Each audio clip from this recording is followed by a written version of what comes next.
Hello, everybody. Welcome to another appointment with Going Expat. This is Rossella, and today my guest is Maike. Hi, How are nice to meet you? you. I'm good. Thank you so much, and thank you so much for inviting me to this interview. I am very happy to having you and having the possibility to talk to you for this interview. And this interview is going to be a little bit different than what I normally share here on YouTube. In fact, we are going to dive into your experience as a Dutch person in Singapore, as well as my experience as an Italian in the Netherlands. So, kind of sharing the different point of views also about your country. Yeah, looking forward to that.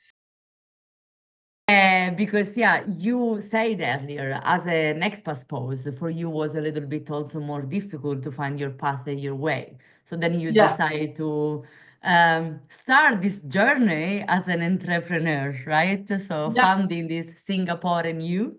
All the links of the things that we are talking about are going to be in the description of the video, so people can just click and see and get in contact, get in touch if they need, of course. Um, nice. so what about that, and what about the struggles, the difficulties that you found Yeah, in your yeah. journey as Like I said, entrepreneur? I had a career of 25 years in HR and strategy, and I was ready to revalue. What is the second part or the second part of my working life will be like. I was ready to do something else. So for me, it was an easy way out to let go my job and go to Singapore with my husband. And the first 3 months, I thought, let's address this as a sabbatical. So I Mm-hmm. addressed myself to join that time and not be thinking about what about me? What am I going to do? And that sounded like very ideal because I was working really hard. I had three growing up kids, a busy household. My husband was commuting between England Oh, and the Netherlands for the last 5 years. So I was ready to push the pause button. But as easy and as delightful that sound, I hated it the first few months because I didn't know how to just be. I mean, I was Mike the manager, and Mike the mama, and Mike the mm-hmm. manager at house, but Mike doing nothing. I didn't know how to do that, so that was not that easy. Yeah. And I always loved to write. So I thought, once a week I will just blog about my experience in all kinds of ways, and everybody who wants to read it, nice. So that went well, and that gave me some structure. And also, writing gives my head space to, dive into all the Yeah. things, go through, and just organize and structure my thoughts and my feelings. So that was a good thing. And after a few months, I realized, this sabbatical should start now, for not end now, because now I'm really, settled in here and Yes. ready to reevaluate what I want to do. And then I start interviewing other expats as well. And through those interviews, I experienced that the cycle that I was in wasn't my cycle, but the cycle. So everybody Mm-hmm. had that experience. Like in the beginning, it's adventurous, and you go explore the country, and you're going to explore yourself as well. And then I realized also that for the partner that comes to Singapore with a job, is a lot of things already in place. He Mm-hmm. has production, he has a structure, or she. Mm-hmm. They have their onboarding in work. So for them, it's more like an easy shift from one country to another, and their whole day is filled with work, and then Yeah. coming home and enjoying the good life. But for the spouse, there's really nothing that has been helping them, Yeah. except for some people get some personal development. Yes. Some Uh, coach, something like that. yeah, but what are you going to do with that? So since I have an HR background, I thought, the onboarding process should be an onboarding process in a country, in a land as well. And instead of, dive into a new opportunity of finding a new job, what a lot of people Mm-hmm. are doing, take your time to pause and reflect, and to help people in that phase, just at one hand, explore Singapore, what the real authentic Singapore can bring you, but also explore who you want to be in this new journey, in this new chapter, and how you want to be filling up your days or your curriculum, and make it valuable for you. That we can create as well as a good onboarding journey. So together with we started with two business partners. I pitched my idea to two women that I knew in Singapore, and they both thought it was a great plan. So we start, building up our program, and then just boosted it and did a trial, and that was very successful. And from there, we're just exploring and make it stronger and more international driven also, because first let's focus on the Dutch community, but that is too small in Singapore, so now we're making it a bit bigger. And we also do some workshops in between. So we created like a program, 1 month program, where we help people together to explore Singapore and who I want to be in Singapore. Nice. And besides that, we offer some workshops with, 3 pillars that we think they are important. That's connect, explore, and get inspired.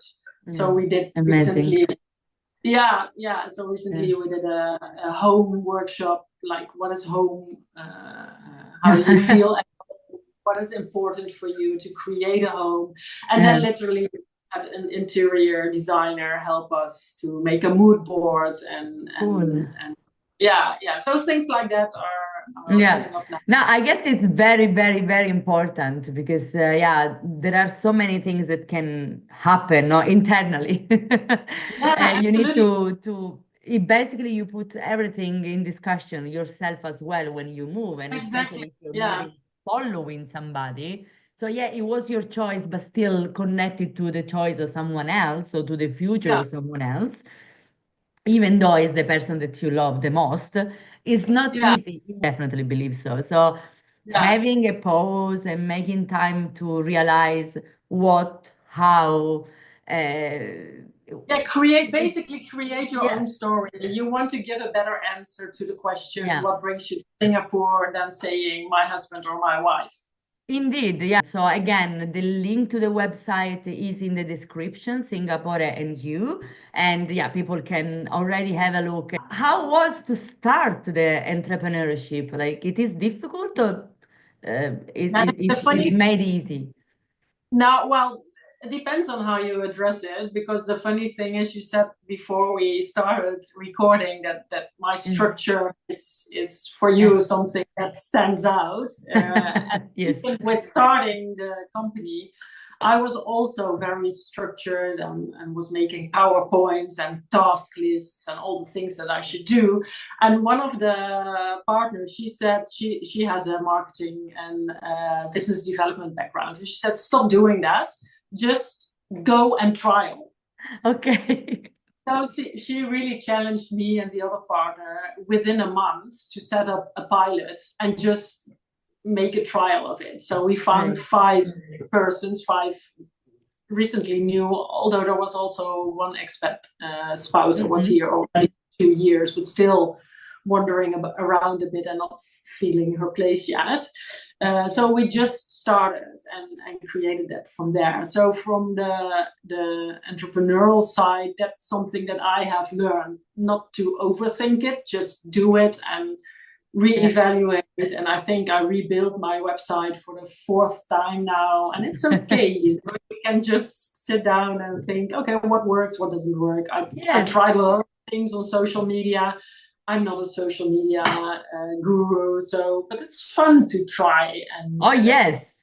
I believe you have to keep it funny for yourself, or fun for yourself. Otherwise, it's just like another job, But social media, the algorithm, this and that, there are so many things to think about. So at the end of the day, you have to focus on the most important for you.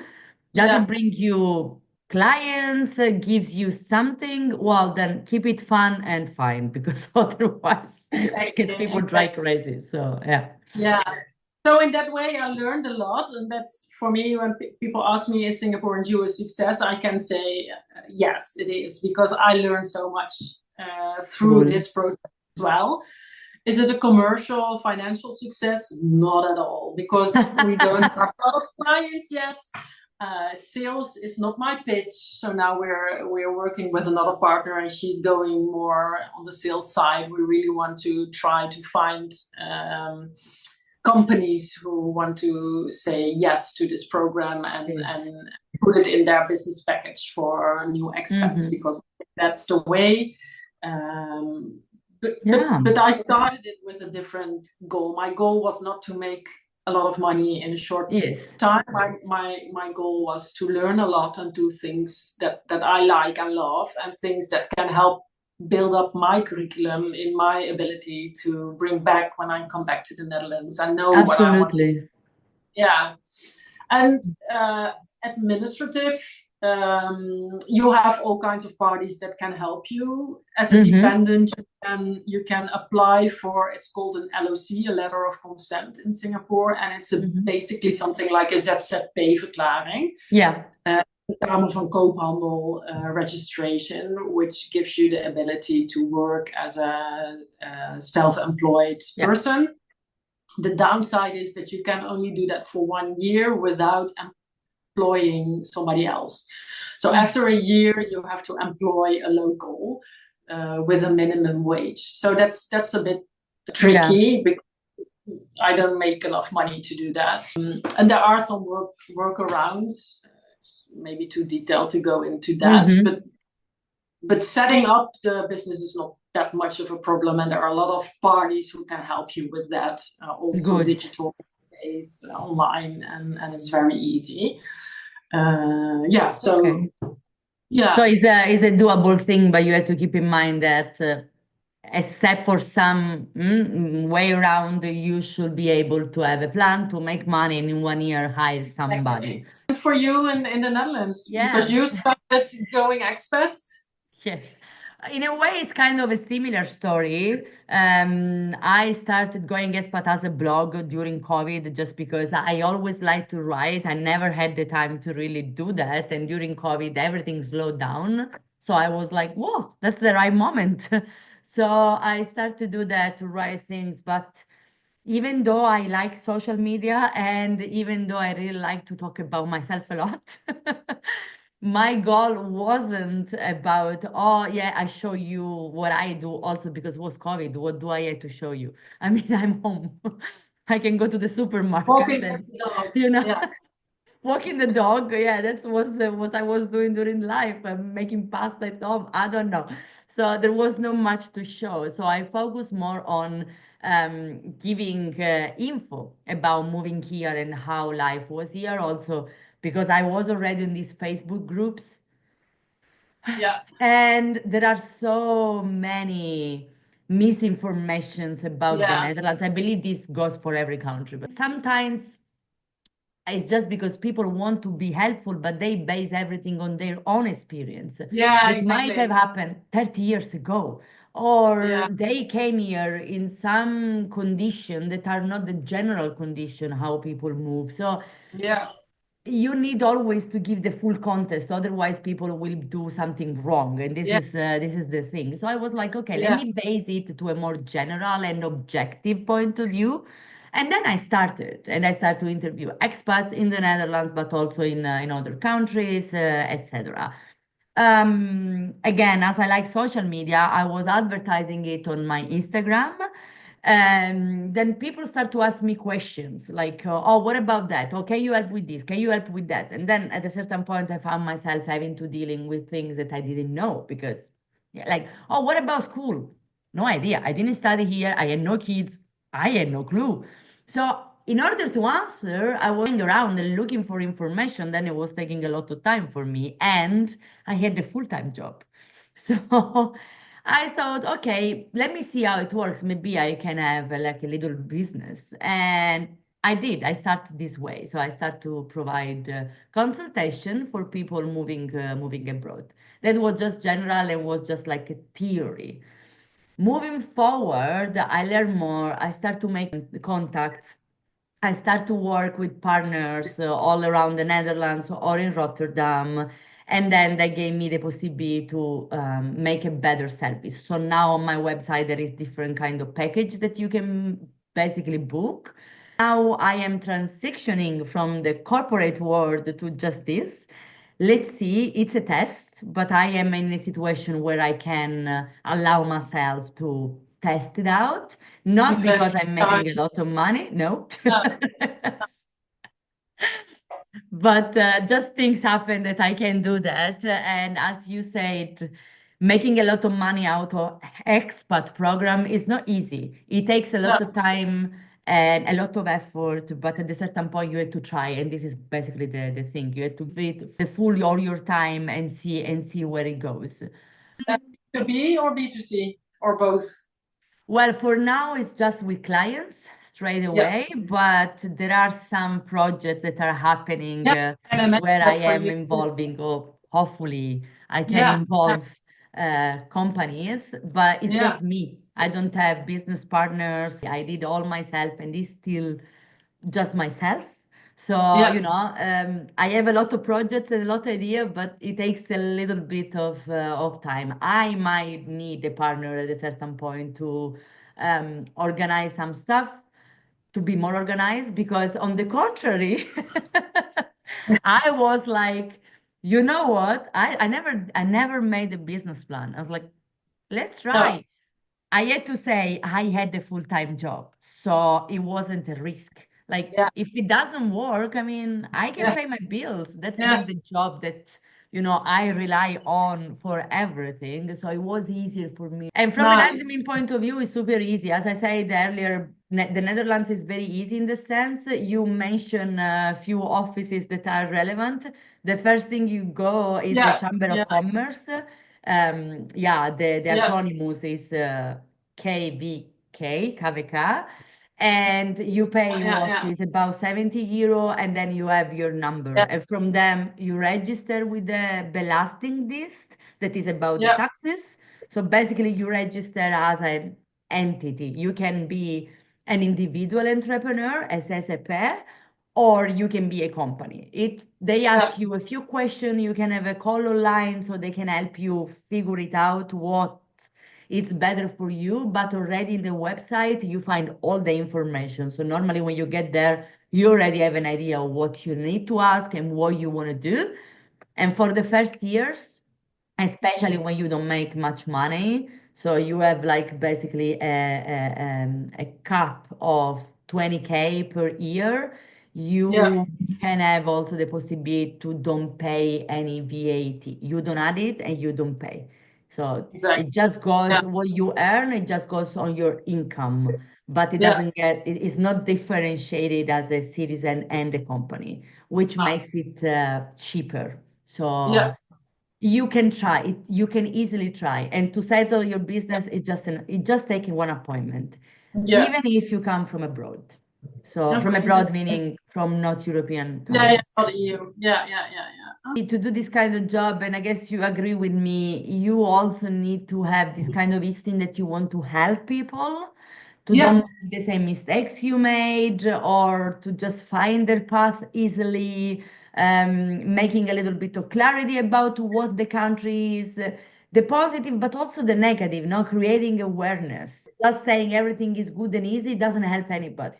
no, that's not the case. And I don't know if you have the same experience in the Netherlands, but I talk here with a lot of expat spouses, mainly, and a few of them are really depressed in the situation where they are in because they came here with an ambition and an idea, and especially I think the younger ones because they are Mhm. in the beginning of their career. So for them, the entry level just doesn't fit with their curriculum. Yeah. And then it's very frustrating. And then literally on your ID stands dependent. And so you cannot work on your career and you're just in an entry level yet. Yeah.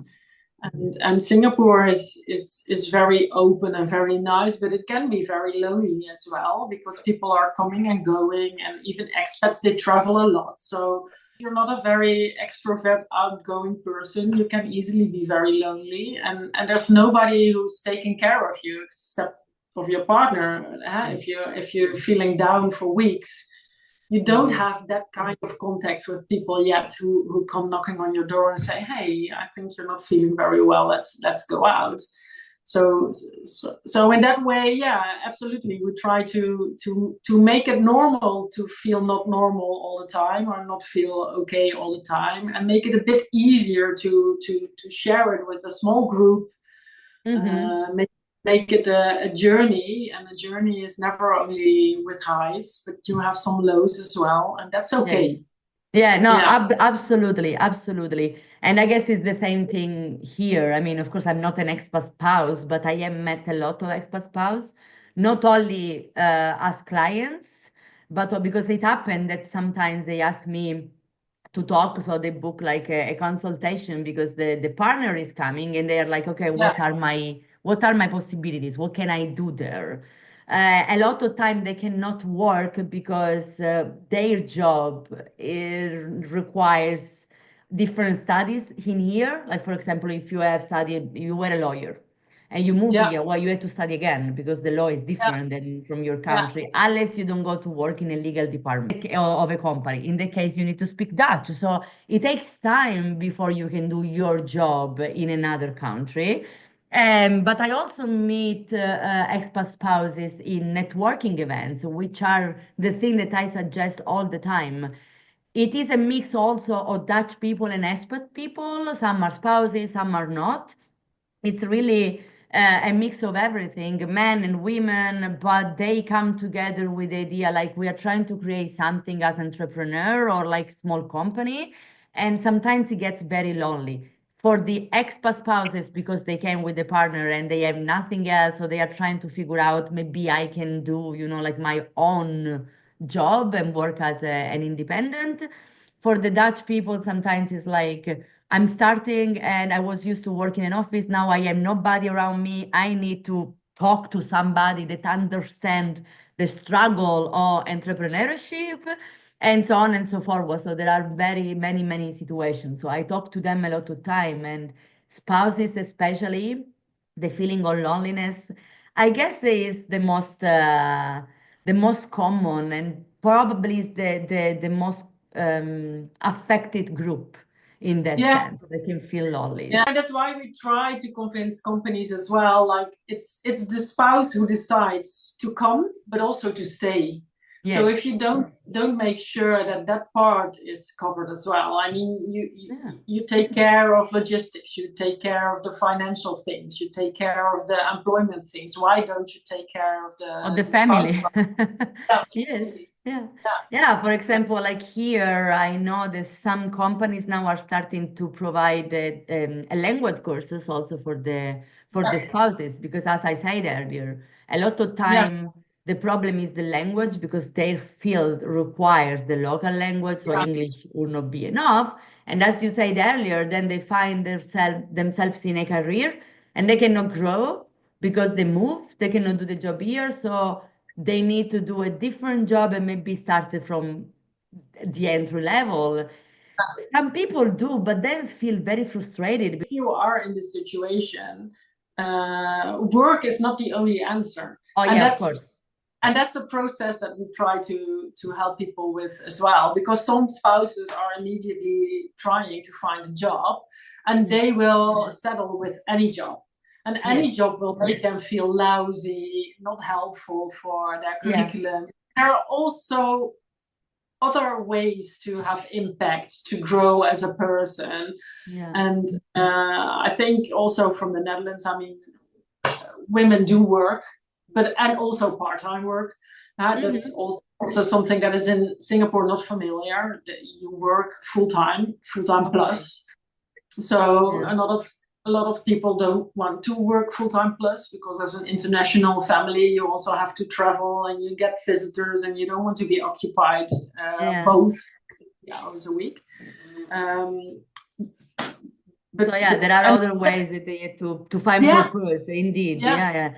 It is true. yeah, Also, another difficulty is like if you move as an expat spouse and you have kids with you, you also have to find the school and this and that. And sometimes also depending on the age of the kids, at least in the Netherlands, where it's a little bit more difficult, or Yeah, it's not yeah, covered for the full day. So then how do you manage it? So maybe at the yeah. beginning you want to So stay home, figure it out it for your kids, and then you maybe start to work. I'm involved with an NGO as well as a volunteer, Oh, and I do some mentorships for their leadership team, but also try to find other volunteers here in Singapore. And that's very fulfilling as well. And I learn a lot about it. And it also gives me the opportunity to have a more international network around me. yes. The founders are from India originally, but they traveled around the world for themselves for Okay. many years.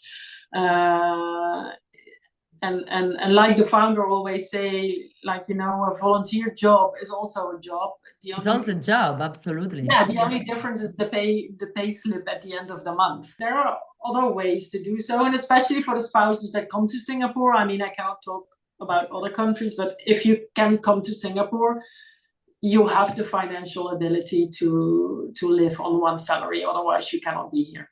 Yeah, yeah. And Yeah, here is a little bit different, absolutely. Yeah, absolutely. but yeah, but it's, I mean, you can still be in the situation that for a while you cannot really work, so you have to adapt your life Exactly. based on Yeah, one salary. And also yeah, volunteering can actually give you then the opportunity to find a job because you have absolutely. experience there in that country. Yeah, So you can absolutely. put it in the CV, and it's already something like, oh, they see proactiveness.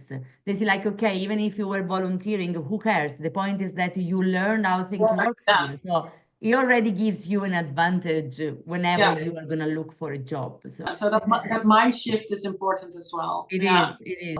We talk a lot about the business and other people, but how being in Singapore, how being an expat in your case, change your identity, if it did. Yeah, I think it did. Um, in a way, it even broadened my perspective because living in the Netherlands, being safe and sound, and all the structure and the rhythm that you are used to gives you a certain mindset. And living abroad and also living in Singapore made me realize how narrow some of my perspectives were. So that changed me to widen. Uh, Mm-hmm.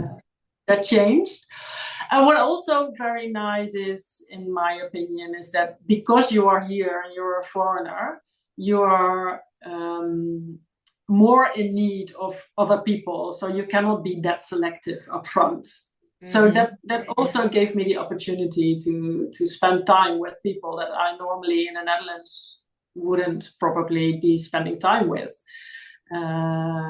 And that's very nice as well. So instead of being in your group, and I realize that it's still a group, a bubble, but it's like ages. I have now friends from age 27 to 65.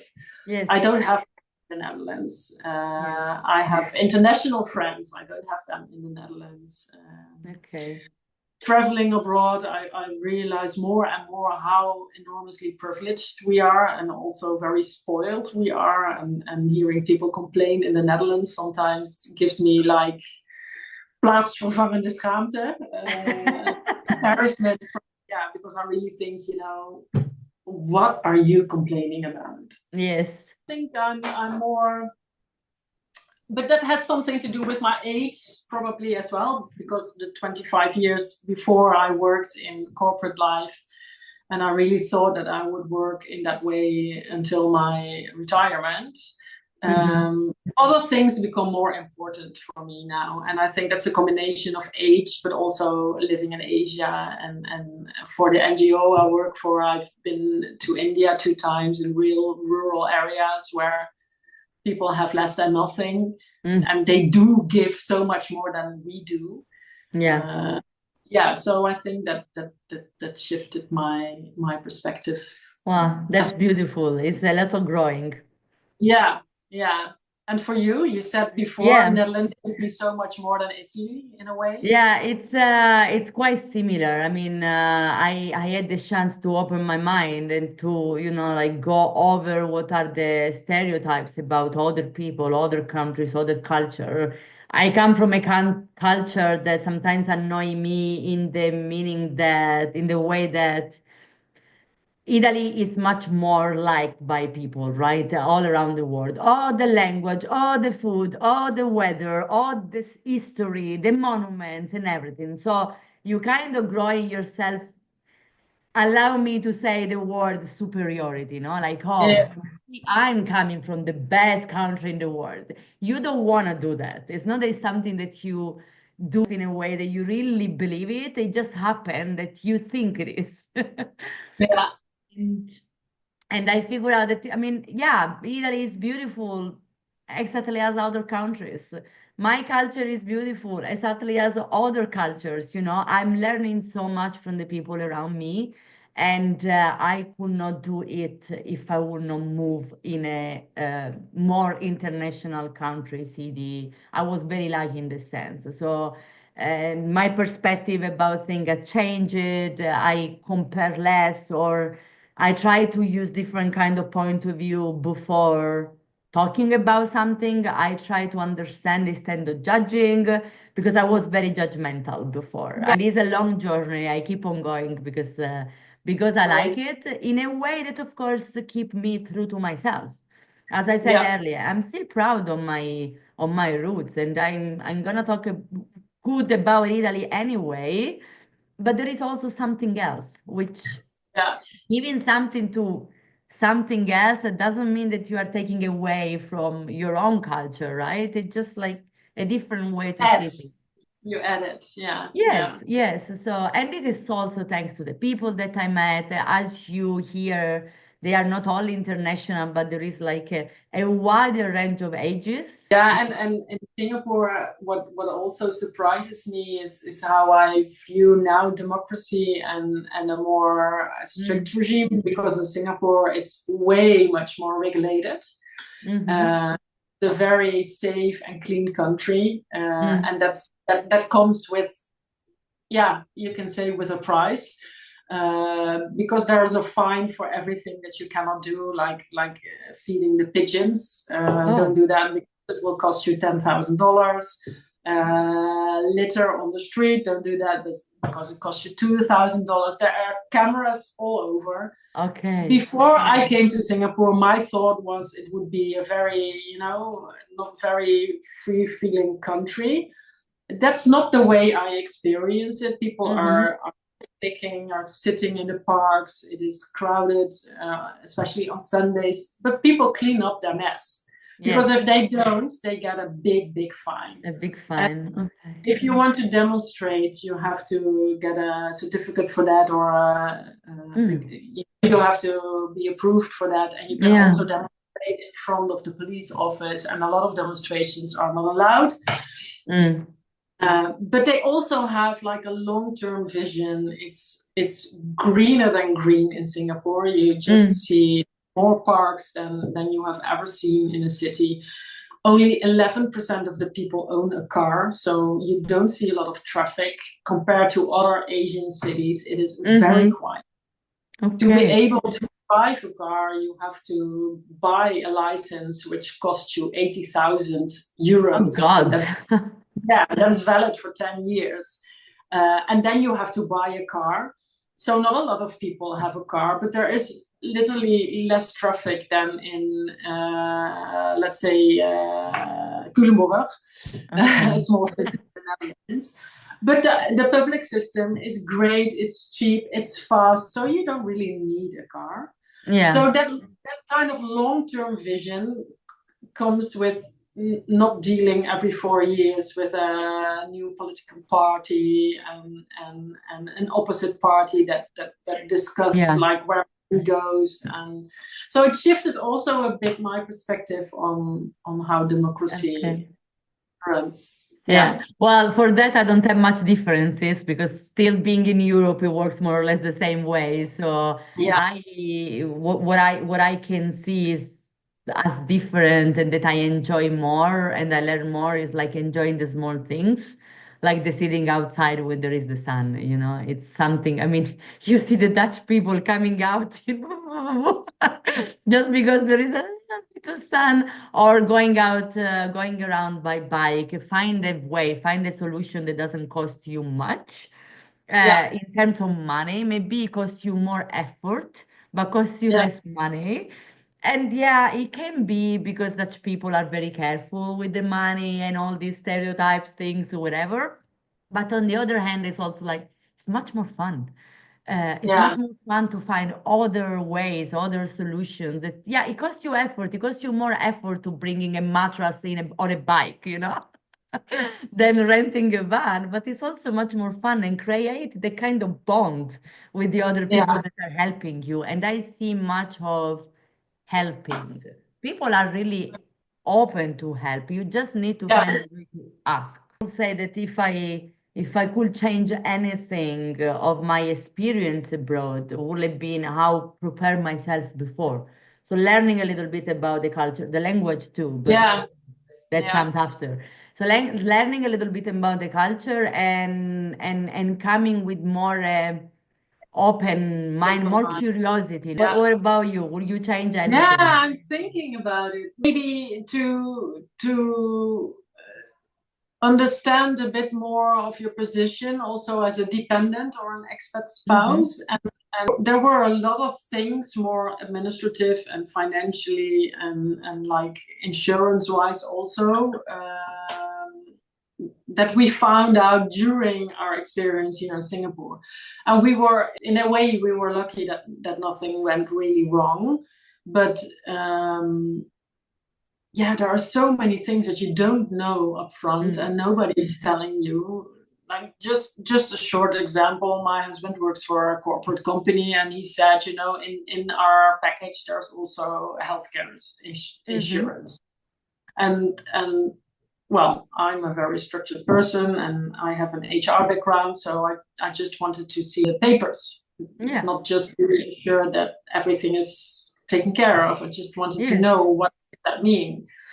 So it took for ages, well, maybe like 2 months before we get all the papers and I was able to review them. And then I found out that we were just insured to an amount of $80,000 a year, Oh, which is nothing because if you get a serious illness and you have to go to hospital, you're not insured. You have to pay it out of pocket. okay. Uh, so then I had to set up another insurance, and that took me quite some time. And also in Singapore, you rent normally for 2 years your apartment, and after 1 year, the diplomacy clause is something that you can use. So, for example, if you lose your job, your lease rent is still an obligation to you, and the Okay. lease is quite high. So, in the first year, if you lose your job, you cannot quit your rent, but you have to leave the country. So, you cannot live there anymore, but you have to pay Oh God. a pretty good amount of money for at least a year, because after a year, the diplomacy clause kicks in. So, Yeah. things like that, maybe lucky enough we didn't know that up front, because if we would have known all the things, that maybe would be a red light not to Red go there. flag. Yeah. But Yeah. yeah, so finding somebody who really knows the difference between the Yeah. Netherlands and Singapore and knows how to insure. We couldn't, for example, you cannot have a car in the Netherlands when you don't live there anymore. So Mm-hmm. after half a year, we got a letter from the RDW.